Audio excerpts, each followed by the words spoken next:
ہیڈرا کی جانب سے مبینہ طور پر منتخب انتظامی کارروائیوں کے بعد اب رجسٹریشن ایکٹ کی دفعہ 22(a) کے تحت زمینوں اور جائیدادوں کو ممنوعہ فہرست میں شامل کیے جانے کے معاملے نے جائیداد مالکان میں شدید تشویش پیدا کر دی ہے۔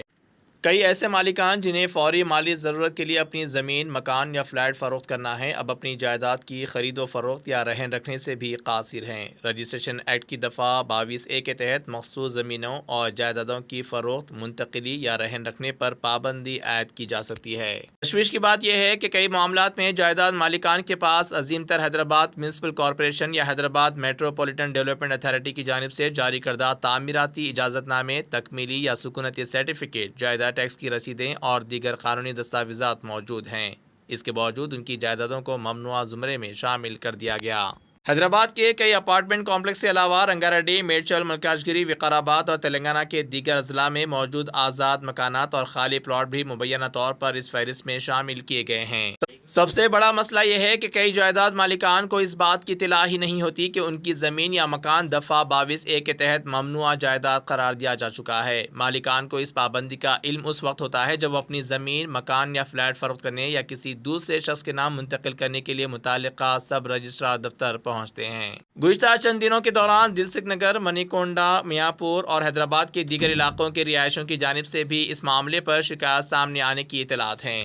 ایسا ہی ایک معاملہ میرچل ضلع کے شامر پیٹ علاقے سے سامنے آیا، جہاں ایک تعمیراتی کمپنی نے سال 2022 میں سروے نمبر 1247 میں 4 ایکڑ سے زیادہ رقبے پر مشتمل رہائشی لے آؤٹ کے لیے حیدرآباد میٹروپولیٹن ڈیولپمنٹ اتھارٹی سے منظوری حاصل کی تھی۔ تاہم بعد میں اسی زمین کو دفعہ 22(a) کے تحت ممنوعہ فہرست میں شامل کر دیا گیا، جس کے نتیجے میں زمین سے متعلق تمام لین دین رک گئے۔ بتایا گیا کہ تعمیراتی کمپنی نے زمین کو ممنوعہ فہرست سے خارج کرنے کے لیے میرچل کے ضلع کلکٹر سے رجوع کیا ہے۔ دفعہ 22(a) کے تحت زمینوں اور جائیدادوں کو ممنوعہ فہرست میں شامل کرنے کا معاملہ اس وقت نمایاں ہوا جب گزشتہ سال اکتوبر میں محکمہ رجسٹریشن و اسٹیمپس نے ممنوعہ زمرے میں شامل زمینوں اور جائیدادوں کی تفصیلات ایک مقررہ فارمیٹ میں طلب کی تھیں۔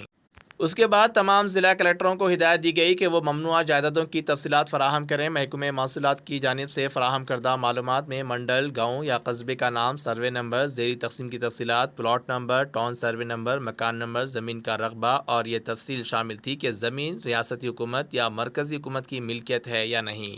تاہم الزام ہے کہ کئی معاملات میں محکمہ موصولات کی جانب سے صرف سروے نمبر فراہم کیے گئے، جبکہ plot number, town survey number یا مکان نمبر جیسی اہم تفصیلات شامل نہیں کی گئیں۔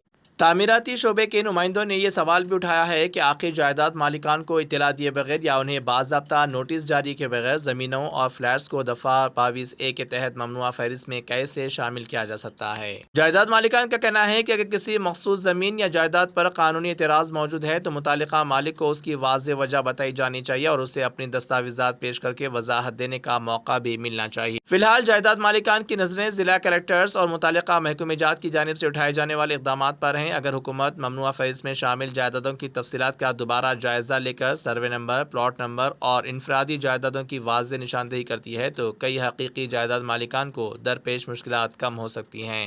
دفعہ 22(a) کا مقصد سرکاری اور متنازع اراضی سمیت مخصوص زمروں کی زمینوں کو غیر قانونی لین دین سے محفوظ رکھنا ہے۔ تاہم موجودہ صورتحال میں یہ سوال اہم بنتا جا رہا ہے کہ کہیں اس عمل کی ضد میں ایسی قانونی جائیدادیں تو نہیں آ رہی ہیں جن کے مالکان کے پاس تمام ضروری منظوریوں اور دستاویزات موجود ہیں۔